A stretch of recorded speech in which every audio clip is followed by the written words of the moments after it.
베드로는 이 앞에 2절과 또 3절에서 처음 이 소아시아 지역의 교회 성도들에게 문안 인사를 하면서 그들의 구원이 그들의 노력으로 얻어진 구원이 아니라 삼위 하나님의 완전한 연합의 사역으로 말미암아 구원의 백성이 되었음을 분명하게 선포해 주었습니다. 그러면서 은혜와 평안을 빌어 주었죠. 헬라식 문안 인사 또 유대식 문안 인사를 함께 하면서 소아시아 지역에 있었던 유대인 그리스도인들에게도 또 이방인 그리스도인들에게도 그리스도의 평안을 빌면서 인사를 나누었습니다. 그러면서 무엇을 가장 먼저 그들에게 전했냐면 성도는 하나님의 그 예수 그리스도를 통한 십자가 은혜, 하나님이 이끌어 주신 예수 그리스도의 십자가 그 은혜로 말미암아 구원의 백성이 된 자들인데 그렇게 구원의 백성이 된 자들에게는 어떠한 소망이 이미 주어졌다? 산소망이 이미 주어졌다.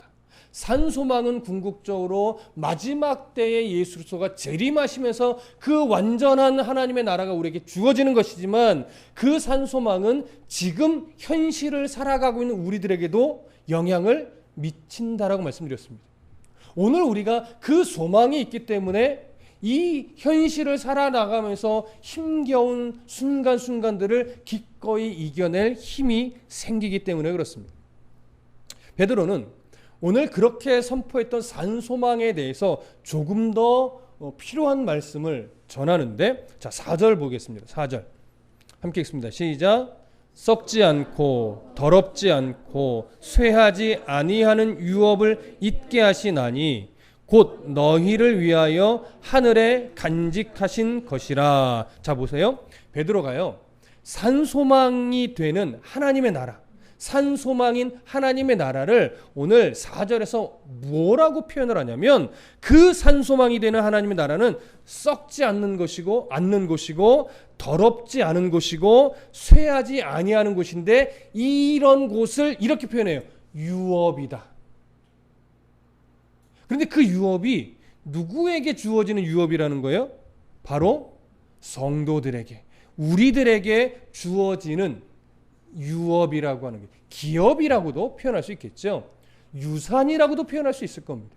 하나님의 자녀들에게 상속되는 그 유업인데 이 유업은 산소망이고 이 유업은 하나님의 나라이고 이 유업은 썩지 않고 더럽혀지지 않고 쇠하지 않습니다.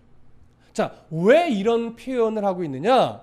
세상의 나라, 세상의 유업은 썩고 더럽혀지기도 하고 쇠하기도 하지만 그와 전혀 다르게 하나님의 나라는, 우리에게 앞으로 반드시 주어질 이 하나님의 나라는, 우리에게 주어질 이 유업은 결코 썩는 일이 없고 결코 더럽혀지는 일이 없고 결코 쇠하는 일이 없다는 사실을 강조하는 겁니다. 그러니 세상 유업과는 완전히 다르다라고 하는 이 사실을 강조하는 것이죠. 세상의 유업은 여러분 사람의 죽음의 영향을 받습니다. 시간에도 영향을 받습니다. 죄에도 영향을 받습니다. 아니요, 이미 세상 유업은요 죄의 영향을 받았어요. 그래서 많이 어그러진 것을 낸단 말이에요. 하지만 하나님이 우리에게 작정하신 이 유업은 죽음에도 영향을 받지 않고 죄에도 영향을 받지 않고 시간에도 영향을 받지 않습니다.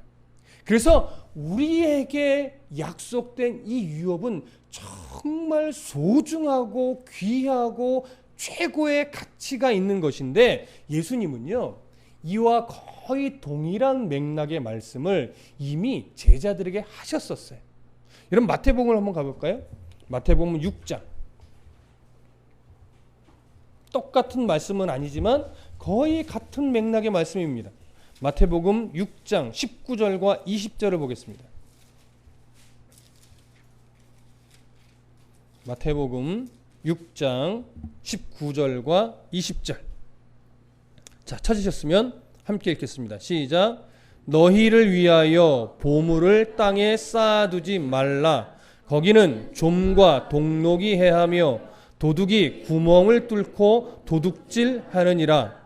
오직 너희를 위하여 보물을 하늘에 쌓아두라. 거기는 좀이나 동록이 해하지 못하며 도둑이 구멍을 뚫지도 못하고 도둑질도 못하느니라. 자, 땅에 쌓아두는 보물과 하나님의 나라에 쌓아두는 보물에 대한 이야기입니다. 이것을 좀 더 넓히면 뭐예요? 하늘에 우리를 위해 간직된 유업과 땅의 유업이라고도 같은 맥락으로 볼 수 있는 거죠. 자, 그러면 오늘 마태복음에 대한 내용을 조금 우리가 살펴보면 예수님께서 이 말씀을 하실 그 당시 유대인들은요, 이미 사실 나라를 잃어버린 상태예요. 로마 제국 하에 속국으로 있었던 시대입니다. 그때 사실은 헬라 제국의 영향을 받아서 속국으로 살다가 다시 로마 제국 밑에서 또 살아가는 이 역사의 흔적을 가질 때 이스라엘 안에는요, 사실은 메시아에 대한 기대가 늘 있어 왔지만 순간순간 메시아에 대한 소망이 많이 사라지고 변질되고 뭐 그렇게까지 살아, 이런 식의 시선들이 꽤 많았습니다. 예수님이 이 말씀을 하실 이 당시에도 많은 유대인들이 메시아에 대한 소망, 메시아에 대한 기대가 이미 희미해지고 그런 소망이 그들 안에서 자꾸 없어지고 있었던 그런 상황이었습니다. 그러다 보니까 그런 유대인들 안에 이 세상에서 믿고 의지할 수 있는 것은 하나님이 아니야. 결국 재물이야. 우리가 믿을 수 있는 것은 물질밖에 없어. 뭐니 해도 돈이 많아야 되고, 뭐니 해도 권세가 있어야 되고, 뭐니 해도 내 안에 많은 것이 있어야 세상을 내가 잘 살아가는 것이지, 보이지 않는 하나님의 나라, 그게 뭐가 중요해? 지금 내가 살아가는 현실에서 내가 풍요로워야지, 그게 복이지. 이런 시선이 팽배했던 거예요. 그래서 많은 사람들이 하나님의 나라에 대한 소망으로 살아가는 것이 아니라 어떻게 하면 이 땅에서 잘 되고, 어떻게 하면 이 땅에서 풍요롭고, 어떻게 하면 이 땅에서 더 높은 지위를 가지고 권세를 누리며 살아갈까? 이 고민이 가장 많았던 때입니다. 그런데 예수님은 그러한 시선과 그런 가치가 팽배한 그 유대 사회 속에서 무슨 말씀을 하시냐면, 이 세상에 보물을 많이 쌓아두는 것은 결국 자신의 인생을 도둑맞는 것과 똑같은 것이다, 이 얘기를 하는 거예요. 자, 왜 도둑맞는 것과 똑같다라는 의미의 말씀이 되냐면, 땅에 쌓인 보물은 결국 좀이 쓸거나 녹이 생기거나 아니면 도둑이 구멍을 뚫고 훔쳐가기 때문이라는 거예요. 여러분, 당시의 어떤 문화적인 시각으로 본다면 여러분, 당시에는 옷감이 참 귀했던 시대입니다. 하지만 아무리 좋은 옷감이고 귀한 옷감이라 할지라도 옷을 입지 않고 오래 아껴두면 어떻게 돼요? 좀이 쓸어버려요. 그래서 입을 수 없게 되죠. 사가서 어딘가 자꾸 안 입고 거의 모셔놓으면 그대로 있을 것 같지만 아무리 안 입고 잘 보관한다 해도 어딘가는 좀이 쓸고 삭고 찢어지고 이러기 마련이에요. 또 칼이나 장신구 같은 것도 결국 오래 보관해서 그냥 방치해두면 어떻게 돼요? 녹이 씁니다. 녹도 쓸지 않고 또 좀이 먹지도 않는 금이나 이런 보석류들은 어떻게 될까요? 도둑이 훔쳐가죠. 물론 뭐 모든 보물이 다 도둑이 훔쳐간다 뭐 이런 건 아니지만 이거 보편적인 이야기예요. 자, 왜 이런 말씀을 예수님이 하셨느냐? 결국 이 땅의 목적을 두고 살아가는 그 모든 것은 영원하다, 영원하지 않다? 영원하지 않다. 언제 어느 순간 어떻게 될지 모른다. 또 아무리 많은 것을 내가 풍요롭게 가지고 있어도 하나님의 건강을 치면 갖고 있는 모든 것이 사실 아무런 의미가 없고 가치가 없어지더라. 건강을 가지고 있으면 물질이 없고, 물질이 있으면 건강이 없고. 엊그저께 동기 목사님 몇 분과 좀 교제를 나눴었는데 이런저런 뭐 전도사 시절 이야기 막 얘기를 하다가 이런 좀 넋두리처럼 좀 우스갯소리 이런 게 참 하나님은 목회자들한테 가끔은 보면 참 이렇게 냉정하셔. 시간이 많으면 돈이 없고 돈이 있으면 시간을 안 주시고 뭐 이런 식의 좀 우스갯소리를 한 적이 있습니다. 물론 어떤 목회자에게 하나님이 돈을 넉넉하게 주겠습니까? 좀 조금 여유 생기면 시간을 안 주시고 또 시간이 많으면 쓸 돈이 없고 뭐 이런 식의 좀 재미있는 우스갯소리를 한 적이 있었는데, 여러분, 이 세상에서 우리가 필요한 모든 것은 정말 중요하기는 한데 그런 것이 우리에게 영원한 기쁨을 주지도 못하고 영원한 행복을 주지도 못하고 영원한 생명을 주지도 못합니다. 자, 그러면 물질을 얻고 명예를 얻고 그리고 또 우리의 필요를 위해 우리가 가져야 할 어떤 재물에 또 보물에 관한 것들 다 땅에 관한 일이긴 한데 그런 땅에 관한 일들이 그냥 부정적인 것일까요? 성경은 또 예수님은 이걸 무조건 부정적으로 말씀하고 있는 것이 아닙니다. 그러니까 다시 얘기하면 예수님의 지금 이 말씀은요, 땅이라고 하는 이 장소가 나쁘다, 그러니까 이 땅에서 그런 것들을 추구할 필요가 없다, 이 얘기를 하시는 것이 아니에요. 어차피 보물을 쌓는 장소는 어디예요? 이 땅이에요.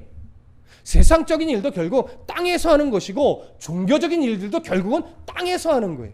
사람들과 함께 하기도 하고 사람들 앞에서 하기도 하는 거예요. 예수님의 말씀을 잘 보면요, 보물을 쌓지 말아라 이렇게 말하지 않고 너를 위하여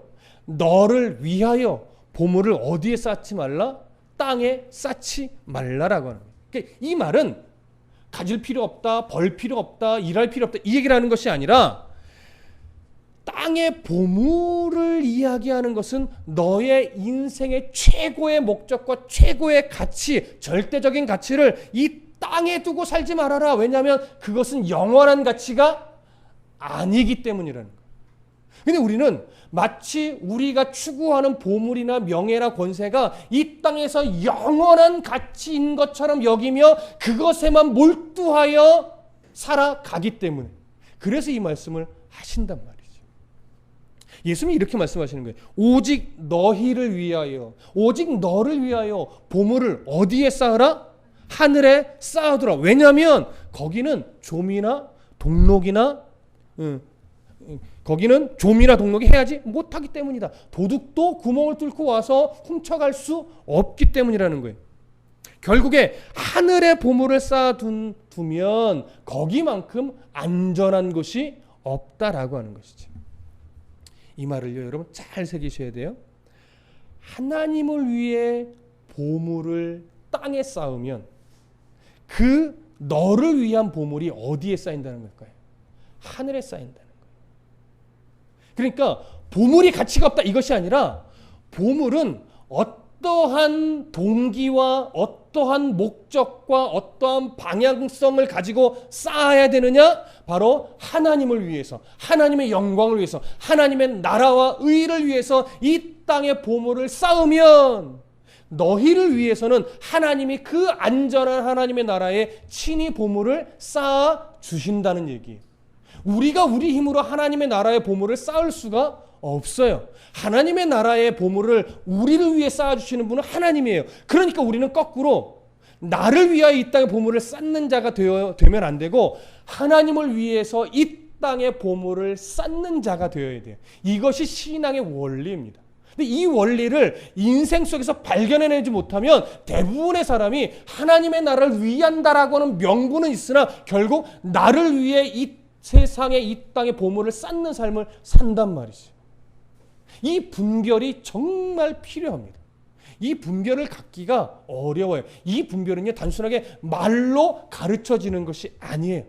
삶으로 부딪혀보고 넘어져보고 일어나보고 하나님 앞에 매달려도 보고 때로는 원망도 해보고 이러는 과정들을 거쳐가면서 이렇게 사는 것이 하나님을 위해 땅의 보물을 쌓는 거구나. 이걸 인생 속에서 배워가는 거예요. 여러분, 어떻게 하면 하나님을 위해 땅에 보물을 쌓을 수 있을까요? 어떻게 사는 것이 땅에 하나님을 위해 보물을 쌓는 걸까요? 말처럼 쉽지는 않습니다. 여러분, 헌금하고 전도하고 교회 봉사를 하고 교사를 하고 이렇게 헌신하는 것은 하나님을 위해 땅의 보물을 쌓는 걸까요? 아닐까요? 그것도 하나님을 위해 땅의 보물을 쌓는 게 맞습니다. 하지만 그런 것만 하나님을 위해 땅의 보물을 쌓는 고급한 일이다 이렇게 말하면 그건 틀린 거예요. 그런 모습도 하나님을 위해 땅의 보물을 쌓는 것이 맞고, 그러면 세상에서 살아가는 삶의 모습에는 하나님을 위해 보물을 쌓는 게 없을까요? 그것도 있습니다. 누구보다도 하나님의 자녀답게 성실하게 일하는 것, 예수 그리스도의 이름의 영광을 가리지 않도록 내가 말과 행실에 조심하는 것, 더 하나님의 나라와 의를 위해 겸손히 살아가는 것, 더 목사다워지고 성도다워지는 이 씨름을 해내는 것, 그것도 하나님의 나라를 위해 보물을 땅에 쌓는 거죠. 또 하나님이 물질을 허락하신다면 그 물질을 나만을 위해서 쓰는 것이 아니라 하나님의 나라와 의를 위해 무엇이 더 가치 있게 재물을 쓰는 것일까를 고민하고 분별하면서 재물을 아주 하나님이 기뻐하실 만큼 균형감 있게 규모 있게 쓸 수 있는 것, 이것도 하나님의 나라를 위해 보물을 땅에 쌓는 거죠. 무엇인가 자그마하더란 것이라도 권세를 주어진다면 그 권세를 나의 출세를 위해서만 사용하는 것이 아니라 어떻게 하면 하나님의 사람답게 더 공의롭게 또 하나님의 나라 의를 위해 이 권세를 쓸 수 있을까를 고민하면서 주어진 권세를 바르게 사용해내는 것, 그것도 하나님을 위해 땅에 보물을 쌓는 거겠죠. 내게 주어진 재능, 내게 주신 지식, 내게 주어진 권세, 재물 이외에 등등등 수많은 나에게 주셨던 크고 작아 보이는 모든 것들을 다 어떻게 하면 하나님을 위해, 하나님의 나라와 의를 위해 하나님의 이름에 부끄럽지 않게 활용하고 사용할 수 있을까를 고민하면서 살아간다면 그 태도와 중심은 이미도 하나님을 위해 땅에 보물을 쌓는 거란 말이죠. 근데 이 고민과 이런 분별함이 없이 그저 나 잘 먹고 나 잘 살고 노후를 안정되게 여유 있게 이런 것만이 목적이 돼서 이런 것만을 위해 설계를 하고 이런 것만을 위해 내게 주신 모든 건강과 재능들을 사용한다면 그 사람은 결국 나를 위해 땅의 보물을 쌓는 거예요. 그것은 하나님이 아직 봐주시니까 그냥 내 것처럼 있는 것뿐이지, 하나님이 야 너는 안 되겠다고 바람 한번 불면 다 날아갈 것들이에요. 좀이 쓰는 것들이에요. 동록이 생기는 것들이에요. 도둑이 훔쳐가 버리는 것들이에요. 또 건강을 치면 아무리 많은 걸 갖고 있어도 써보지도 못하고 다 날아가게 되는 거죠. 여러분, 바로 이것을 아는 것, 이것이 영적 분별력입니다. 그리고 이것을 알고 이 기준을 가지고 살아가려고 애쓰는 것이 뭐냐면 바로 산소망을 가지고 있는 성도의 마땅한 자세인 겁니다. 그러니까 여러분, 산소망, 베드로가 그렇게 강조했던 산소망에 대한 확신이 내게 없으면 이렇게 살아갈 수 있어요? 없어요? 없어요. 하나님의 나라에 대한 그 소망이 내 안에 살아있지 않는데 어떻게 하나님을 위해 땅에 보물을 쌓냐고요. 나를 위해 쌓기도 바쁜데. 그러니 하나님의 나라에 대한 소망, 이 소망을 어떻게 하면 더 확고하게 내 안에 믿음으로 자리 잡게 할 수 있을까? 이 고민이 필요합니다. 이것을 위해 기도하셔야 돼요. 이 소망이 나의 소망일 뿐만 아니라 이 소망이 우리 자녀들의 소망이 될 수 있도록 끊임없이 가르쳐주고 보여주고 들려줘야 돼요. 부모가 무슨 소망으로 살아가는지를 자녀들은요, 말 안 해도 사실은 압니다.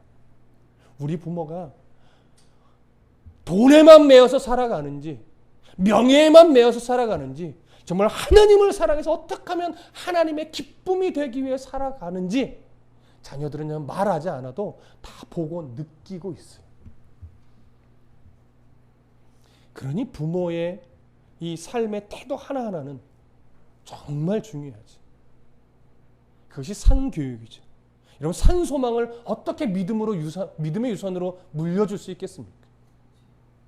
그건 내가 어떻게 살아가는지, 나의 삶의 태도의 중심에 정말 하나님의 나라가 있는지를 보시면 믿음의 유산으로 하나님의 나라가 우리 자녀에게 물려가겠구나, 이걸 그래도 조금 판단해 볼 수 있습니다. 내 안에 그 소망이 없으면 자녀에게 믿음의 유산으로 그 산소망이 내려가기가 어려워요. 이거 부인할 수 없을 겁니다. 그러나 내 부모가 그 소망을 확고하게 붙잡고 몸부림치며 살아가면요, 자녀들은 아직은 모르는 것 같을지 모르나 그들의 삶에 그것이 소망으로 나타나게 돼 있어요. 여러분, 제가 그래도 정직한 목회자가 되려고 애쓰고 있잖아요. 여러분, 그거 아직은 느껴지시죠? 정말 어떻게 하면 좀 더 말씀에 건강하게 삶의 태도도 목회자답게 살아가려고 애쓰는 거 여러분 그래도 조금은 느껴지실 텐데, 여러분 그게 어디서 올까요?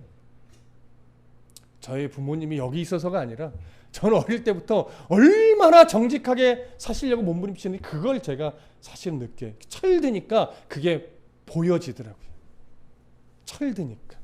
예전에는 뭐 이건지 저건지 모르고 그냥 막 살았다면, 철드니까 이게 내게 믿음의 유산으로 심겨졌구나, 이걸 아는 거죠. 여러분은 정말 하나님의 나라의 소망이 산소망으로 자리 잡아 있습니까? 그러면 자녀 걱정하지 마십시오. 자녀들은 언젠가 우리 부모님이 무엇을 바라보며 샀는지 알아요. 부모의 마음을 알게 되면 자녀도 결국 그렇게 살아가게 되더라고요. 그렇게 우리에게 보장된 하나님의 나라 그 유업은요, 안전합니다. 하나님이 지키신다고 말씀하셨잖아요. 다시 오늘 본문으로 가볼까요? 베드로전서 1장 4절. 자, 다 같이 한번 읽어보겠습니다. 시작. 썩지 않고 더럽지 않고 쇠하지 아니하는 유업을 잊게 하시나니 곧 너희를 위하여 하늘에 간직하신 것이라. 잘 보세요. 누구를 위해 간직하셨어요? 너희를 위해, 나를 위해, 우리를 위해 간직하셨는데 누가 간직하신 거예요? 하나님이 간직하신 거예요. 하나님이 간직하셨다는 얘기는 그 어느 누구도 빼앗을 수 있다 없다? 없다. 그 어떤 것 때문에 변한다 변하지 않는다? 변하지 않는다. 이렇게 안전하게 우리 한 사람 한 사람을 위해 하나님이 딱 보호하고 계신 것이 바로 이 산소망의 유업입니다. 그러니 산소망 정말 있을까? 주어질까? 염려하지 마십시오. 하나님이 나의 어떠함과 상관없이 하나님이 사랑하여 예수 그리스도의 십자가에 죽게 하신 바로 여러분들 때문에, 저 때문에 그 유업을 이미도 딱 지키고 계시는 거예요. 그럼 그 하나님이 지켜내신 하나님의 나라를 이제 4절에서 언급했다면요, 5절은요 그 유업을 받게 될, 하나님 받게 하실 우리 한 사람 한 사람에 대해서 언급을 합니다. 자, 5절 보실까요? 함께 읽습니다. 시작. 너희는 말세에 나타내기로 예비하신 구원을 얻기 위하여 믿음으로 말미암아 하나님의 능력으로 보호하심을 받았느니라. 자, 잘 보세요. 얼마나 5절이 은혜의 구절이고 중요한 구절이냐면, 이 하나님의 나라, 이 유업을 얻게 하기 위해서 너희들은 성경을 이만큼 읽어야 되고, 봉사를 이만큼 해야 되고, 헌금을 이만큼 해야 되고, 남들과는 다르게 아주 삶이 특별해야 돼 라고 요구하지 않아요. 뭐라고 말합니까? 너희는 말세, 이 말세는 예수님의 초림부터 재림까지 전 기간을 의미함과 동시에 오늘 본문에서는 말세 때, 예수님의 재림의 때에 조금 더 무게중심을 더 두고 있습니다. 자, 말세에 나타내기로 예비하신 구원을, 이 구원은 우리의 영육간의 구원이기도 하고 산소망이 우리에게 주어지는 구원이기도 합니다. 무슨 말씀 이해되시죠? 그 구원을 얻기 위하여, 우리에게 주기 위하여 믿음으로 말미암아 하나님의 능력으로 보호하심을 받았느니라. 하나님의 능력으로 누구를 지켜내셨다는 거예요? 우리 한 사람 한 사람을 지켜내셨다는 거예요. 어떻게 지켜냈다는 얘기냐면 우리가 하나님을 멀리하고 도망가서 유업을 못 받게 되는 일이 없도록 우리의 삶을 간섭해서 하나님을 떠날래야 떠날 수 없는 자로, 하나님을 미워할래야 미워할 수 없는 자로, 하나님 아니면 살 수 없는 자로 끝끝내 만들어서 하나님이 데려가셨다는 얘기예요. 개인의 종말을 맞이해서 가든지 예수님이 재림하셔서 만나시든지 어떻게 만나게 되든지 하나님은요 우리에게 그 산소망을 주기에 합당한 자로 지켜내신 후에 뭐 하신다는 얘기예요? 만나주신다는 얘기예요. 그러니 여러분, 내가 이 모습 이대로 하나님 만나면 어떡하지? 참 부끄러워서 만날 수 없는데, 여러분, 우리는 이 마음이 사실은 한결같아요. 언제쯤 되면 이 정도 되면 빨리 만나야 되는데 더 내가 죄로 얼룩지기 전에 오늘 만나야 되는데, 이런 생각을 한 번도 드신 적이 없으실 거예요. 저도 마찬가지니까. 하지만 걱정할 필요 없는 것은요, 베드로가 아주 확신 있게 말한 게 이거예요. 하나님이 우리를 잘 지켜내서 끝내 그 산소망을 주기에 부끄럽지 않게 만들어 놓고 하나님이 부르신다는 거예요. 그러니까 이 확신은 저와 여러분들의 어떠함의 확신이 있지 않습니다. 하나님의 신실함의 확신이 있는 거예요. 우리 하나님은 그런 능력의 하나님이에요. 나 같은 자를 바꿔내셔서 나 같은 자를 하나님의 나라를 유업으로 이어가기에 합당한 자로 만들어 놓고 불러가실 능력의 하나님은 우리가 믿는 거예요. 그래서 바울도요, 서신서에 보면 어떤 성도들을 하나님께 맡길 때 그들의 열심을 하나님 받아주시면 이러지 않고 그 성도들을 하나님의 말씀에 맡깁니다, 이런 표현을 자주 써요. 그들을 믿는 게 아니라 그들의 삶을 지켜내실 하나님의 말씀, 하나님의 말씀의 권세, 그걸 믿는 거예요. 저도 이 말씀을 성경 안에서 발견을 하니까 종종 그러죠. 저는 여러분들을 안 믿습니다. 싫어한다는 얘기예요? 아니죠. 여러분들을 사랑해내실 하나님을 믿는 거죠. 제가 뭐라고 여러분들을 믿고 또 여러분들은 제가 뭐라고 여러분들이 저를 믿겠습니까? 저를 목사답게 끝내 만들어 가시고 변질되지 않게 지켜내신 그 하나님을 믿고 기도하시는 거죠. 그래서 기도를 늘 부탁하는 거예요. 제가 조금 성도 늘어난다고 교만 떠는 목사 되지 않도록 기도를 부탁하는 것이고, 교회 재정 좀 늘어난다고 그것이 마치 제 돈인 양 착각하는 그런 목사 되지 않도록 기도를 부탁하는 이유가 그래서 그렇습니다. 여러분도 저 못 믿습니다. 그러나 저를 지켜내실 누구를 믿는 거예요? 하나님을 믿는 거예요. 여러분을 지켜내실 하나님을 저도 믿습니다. 그래서 우리 서로 부족하지만 그런 하나님을 서로 바라보고 믿고 있으니까 서로 연약함도 있고 이건 좀 아쉬운 것도 많지만 그 하나님을 믿으니까 오늘 서로 간에 어떻게 되는 거예요? 감사함으로 함께 예배하고 함께 기도하고 함께 찬송하고 함께 말씀을 전하며 듣는 그 과정 속에서 하나님이 주시는 기쁨을 누리는 거예요. 여러분들 보실 때 제가 어떻게 다 마음에 들겠습니까? 저 또한 여러분들이 어떻게 다 마음에 들겠습니까? 아쉬운 것도 있고 부족한 것도 있죠. 근데 그건 뭐예요? 서로 채워주면 되는 거예요. 우리가 서로 이단이 아닌 이상 채워주면 되는 거예요. 여러분, 저는 우리 두 전도사님들과 동역을 합니다. 우리 두 전도사님들이 참 좋습니다. 근데 다 마음에 들까요? 이렇게 말하니까 전도사님이 목사님 뭔가 나 마음에 안 드는 게 있구나, 이 얘기가 아니라 어떻게 서로 간에 다 마음에 듭니까? 마음에 안 드는 부분이 있죠. 그러나 그것이 싫고 뭐 저래 이것이 아니라 동역이란 건 그거예요. 저건 내가 채워주면 되지, 내가 섬겨주면 되지, 이렇게 여겨지는 거예요. 그러니까 그게 동역이죠. 여러분들도 저와 동역하시잖아요. 여러분들 부족함 제가 채우면 됩니다. 저의 부족함 여러분들이 좀 채워주십시오. 다만 제가 이단으로 가는 건 채워줄 수 있는 게 아니에요. 그건 저와 싸우셔야 돼요. 목사님 그거 아니잖아요, 이 얘기해 주셔야죠. 제가 바뀌도록, 또 제가 하나님 앞에 무릎 꿇도록, 누구처럼? 다윗에게 나단 선지자가 갔던 것처럼 그 역할을 서로 해 주셔야 돼요. 저도 여러분들이 막 이단스럽게 가는데 제가 어떻게 되겠지 하고 있다면 저는 무책임한 거예요.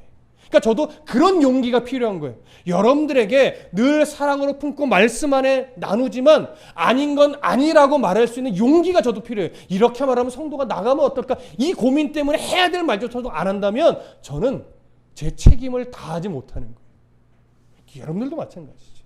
그래서 우리가 서로 간에 믿는 건 뭐다? 서로를 지켜내실 그 하나님을 믿는 거예요.